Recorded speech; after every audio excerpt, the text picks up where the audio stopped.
আজকে আমি যাচ্ছি হচ্ছে দীঘা ট্যুর করতে। চলে এলাম হচ্ছে হাওড়া স্টেশন, পৌঁছে গেছি দীঘাতে। মানে সমুদ্রকে দেখে আলাদা লেভেলের ফিলিংস লাগছে। মানে শুধু লোকজন দেখো, ওই দূরে দেখো, লোক দেখো কত।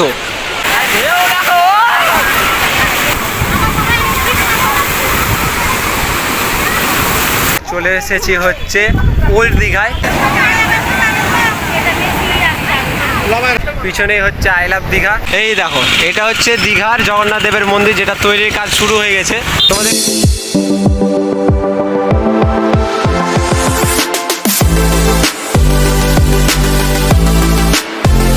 হেই বি স্মার্ট ব্লগার ফ্যামিলি, তো কেমন আছো সবাই? আশা করছি সবাই খুব ভালো আছো, আমিও বিন্দাস আছি। আজকের এই ভিডিওটা হতে চলেছে একটু আলাদা, তার কারণ তোমরা জানো প্রত্যেকটা ভিডিও আমার কিছু না কিছু আলাদা থাকে।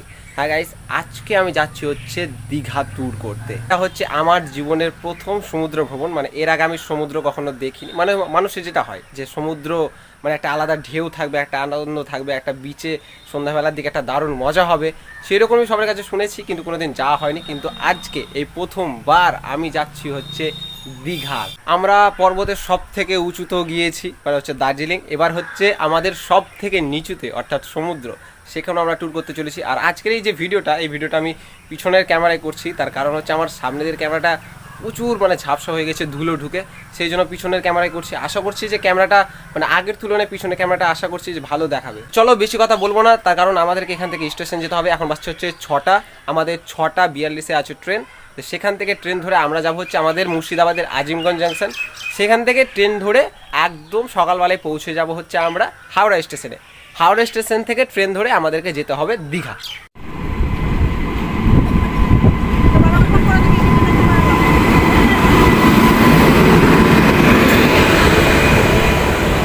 পুরো ফাঁকা, চলে যাবো, যেটাতে যাবো।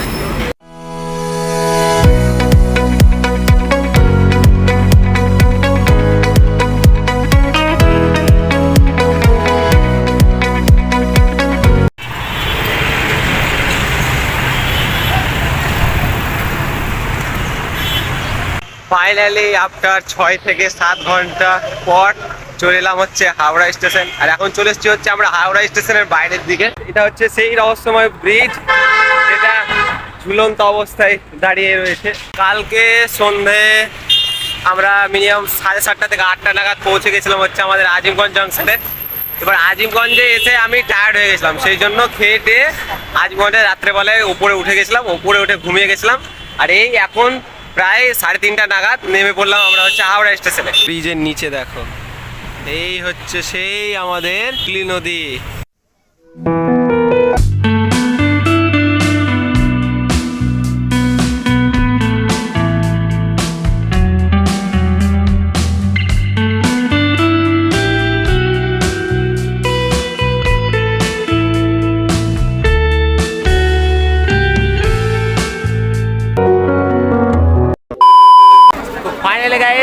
তো আমার তোমার সবার ভালোবাসার জায়গায় পৌঁছে গেছি দীঘাতে। প্রায় আমাদের ধরো হাওড়া থেকে আসতে লাগলো হচ্ছে 3 ঘন্টার মতো। আর এই ভিড়টা দেখো, জাস্ট দীঘাতে এসে ভিড় দেখো।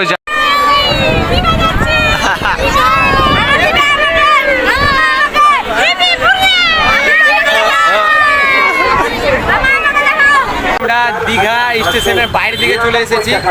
এই দেখো, এটা হচ্ছে দীঘা স্টেশনের বাইরের দিক। আর এখান থেকে বিভিন্ন মানে ওল্ড দীঘা বলো, নিউ দীঘা বলো, সব কিছুর গাড়ি পাওয়া যায়, বা বাসেও যেতে পারো বা অটো ধরে।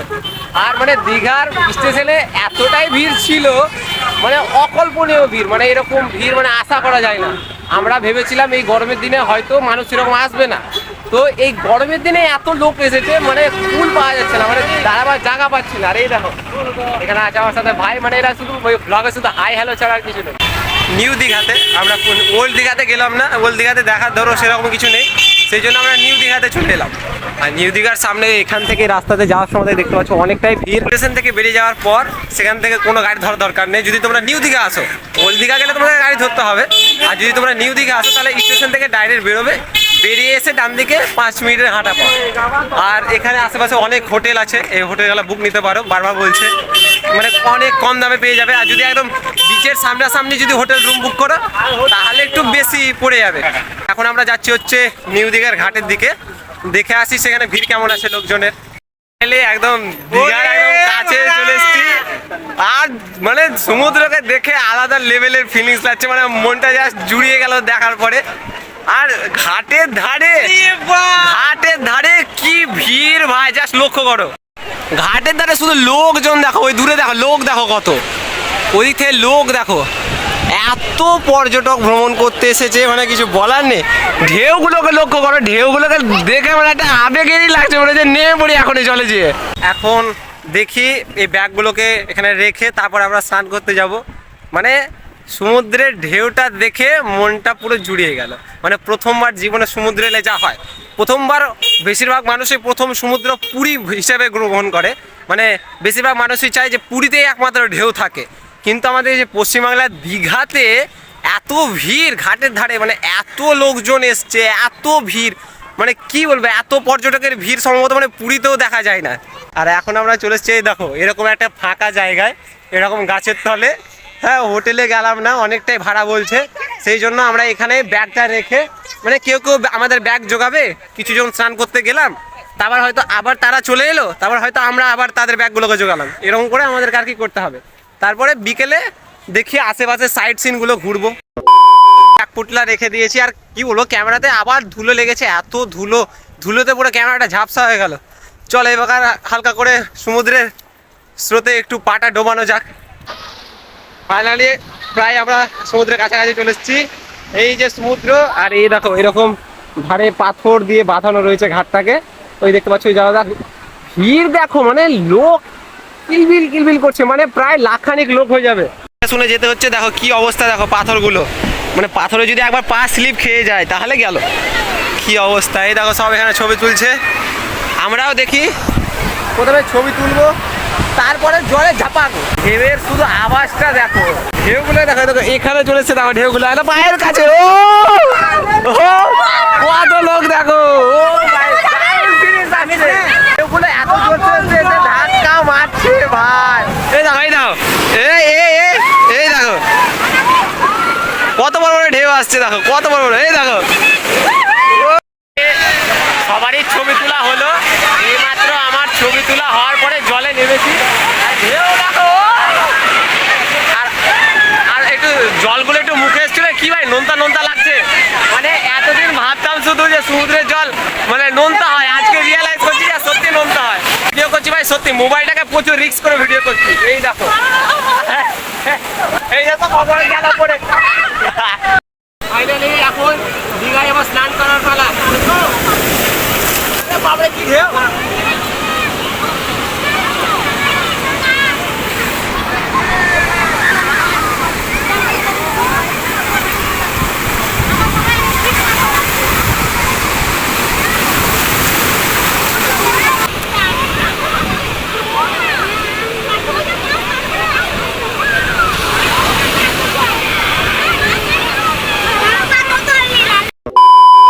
ফাইনালি স্নান টান করে নতুন একটা ড্রেস পরে রেডি হয়ে গেছি। আর দীঘার বিচের ধারে এখন দেখো, এখন প্রায় ফাঁকা, কিন্তু লোক দেখো ওই দিকে এখনো লোক আছে, এই জায়গাটা ফাঁকা হয়ে গেল। আর বারবার বাঁশি বাজাচ্ছে আর সবাইকে সংকেত দিচ্ছে উঠে আসার জন্য, কারণ জোয়ার ভাটা আসতে চলেছে। তারপরে আমরা যখন নেমেছিলাম ওই দূরটাতে, তখন ও অত দূর ধরো জল ছিল, কিন্তু এখন স্রোতগুলো এই পাথরগুলোকে ঢেকে নিয়েছে। দেখো মানে এই 1 ঘন্টার মধ্যে কতটা পরিমাণে জল বেড়েছে। এবার বলছে যে এক এক সময় এতটাই জোয়ার চলে আসে নাকি বলে এত দূর অব্দি জল চলে আসে। এই যে দেখতে পাচ্ছ বাঁধানো রয়েছে কিনা, এত দূর অব্দি জল চলে আসে। ডাবের দোকান থেকে একটা ডাব কিনে নিয়েছি, ডাবটা ইচ্ছা ছিল দীঘায় এসে ডাব ট্রাই করার, তো ফাইনালি একটা ডাব কিনলাম। এই 50 টাকার মতন পড়লো ধরো। জলটা খাবো আর শ্বাসটা উনি ছিলে দেবেন। এসে ওনার ডাব খাওয়ার মজাই আলাদা, যা রোদ পড়েছে বাপরে বাপ গরম। ডাবটা খেয়ে নিই, তারপরে হোটেলে একটা যে অন্য খাবার খেতেই হবে।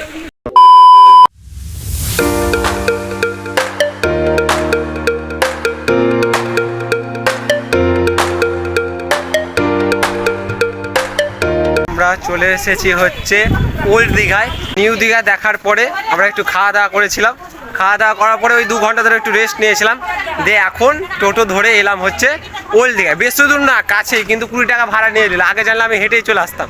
ঘাটের সামনে চলে এসেছি, আর এখানে যা ঢেউ মানে ওল্ড দীঘার মানে নিউ দীঘার পুরো ডবল ঢেউ।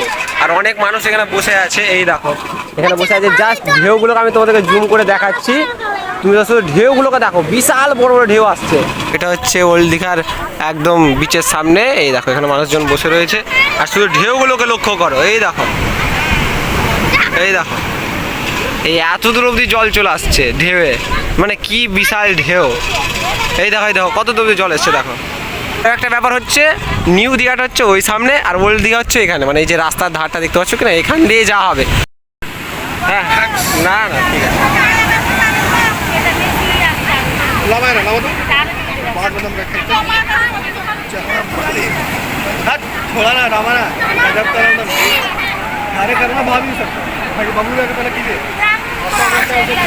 দীঘা ঘুরলাম, ভালো ভালো রিলস ভিডিও এবং ফটো শ্যুট করলাম। আর এখন আমরা যাচ্ছি হচ্ছে আই লাভ দীঘার সামনে ফটো শ্যুট করতে। আর সমুদ্র একবারে উত্তালে খেপে গেছে, এই সাইডে লক্ষ্য করে দেখো এত ঢেউ, মানে কি বলবো বিশাল ঢেউ এসছে আই লাভ দীঘার সামনে। এই যে দেখতে পাচ্ছ পিছনেই হচ্ছে আই লাভ দীঘা, এর ছবি শ্যুট করলাম। এবার চলো, এবার রাস্তার পথে যেতে যেতে তোমাদেরকে মানে যেটা পুরীর মানে আমাদের দীঘাতে যেটা নতুন জগন্নাথ মন্দির তৈরি করছে সেটা দেখাবো। তারপরে স্টেশনে ট্রেন ধরে ডাইরেক্ট আজকেই আমরা চলে যাবো হাওড়া, আজকে আর হোটেলে থাকবো না। দীঘা থেকে সেরকম কিছু নিলাম না, মানে এরকম হয়তো যে কোনো জায়গা ঘুরতে গেলে কিছু একটা নিয়ে যেতে হয়। তো দীঘা থেকে একটা জিনিস কিনেছি, তো যার জন্য কিনেছি তাকে ঠিক দিয়ে দেবো। আমি সেরকম কোনো জায়গায় ঘুরতে গেলে সেরকম কিছু কিনি না। আমি একটা জিনিসই মনে করি যে যেখানে যাই সেখানে গিয়ে আমি ভালো করে ছবি তুলি, তারপরে সেই ছবিটাকে বাদ দিয়ে বাড়িতে রেখে দিই। এটাই হচ্ছে আমার কাজ, কারণ ওটাই আমি সব থেকে বড় গিফট মনে করি। ফাইনালি এবার আমরা চলে এসেছি হচ্ছে আমাদের লাস্ট লোকেশন, যেটা হচ্ছে দীঘার জগন্নাথ দেবের মন্দির। এই দেখো এটা হচ্ছে দীঘার জগন্নাথ দেবের মন্দির, যেটা তৈরির কাজ শুরু হয়ে গেছে। তোমাদেরকে মন্দিরটা দূর থেকে জুম করে দেখাচ্ছি। এই দেখো মানে পুরী যে জগন্নাথ দেবের মন্দির আছে সেই জগন্নাথ দেবের মন্দিরটাকেই এখানে ছোট করে আর কি করা হচ্ছে। এই দেখো চূড়াটা অনেকটাই উঁচু হবে, হয়তো পুরীর মতন না, কিন্তু যতটা হবে কম বেশি প্রায় একই, মানে অনেক বড় এরিয়া নিয়ে এখান থেকে এই পুরো এরিয়াটা নিয়ে তৈরি হচ্ছে। বিচের ধারে চলে এসেছে, আর রাতের অন্ধকারে যা দৃশ্য লাগছে বিচের ধারে অপূর্ব অপূর্ব। এই দেখো রাতের অন্ধকারে জাস্ট লোকজন দেখো, সেই ওই দূর থেকে কত লোকজন বসে আছে দেখো হাতে।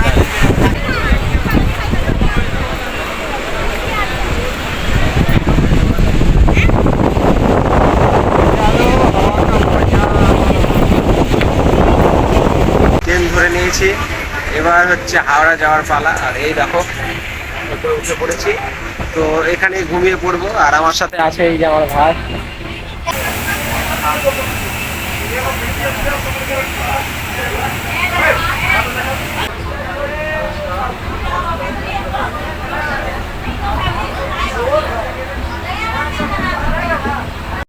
मैदान एवं छत पर यात्रा न करें। ফাইনালি গাইস বাড়ি চলে এসেছি। আর এখন দেখো এখন আমি দাঁড়িয়ে আছি একদম সেম জায়গায়, মানে যেখানে ব্লগটা শুরু করেছিলাম সেখানেই আবার ব্লগটা শেষ করছি। তো কালকে আমি হাওড়াতে ট্রেন ধরেছিলাম, হাওড়া থেকে আমাদের স্টেশন থেকে তারপর বাড়ি চলেছিলাম। তো বাড়ি আসতে ধরো কালকে রাত 9টা বেজে গেছিলো। তারপরে রাতে তো ব্লগটা শেষ করার হয়নি, তাই জন্য সকালবেলায় উঠে পড়েছি ব্লগটাকে শেষ করবার জন্য।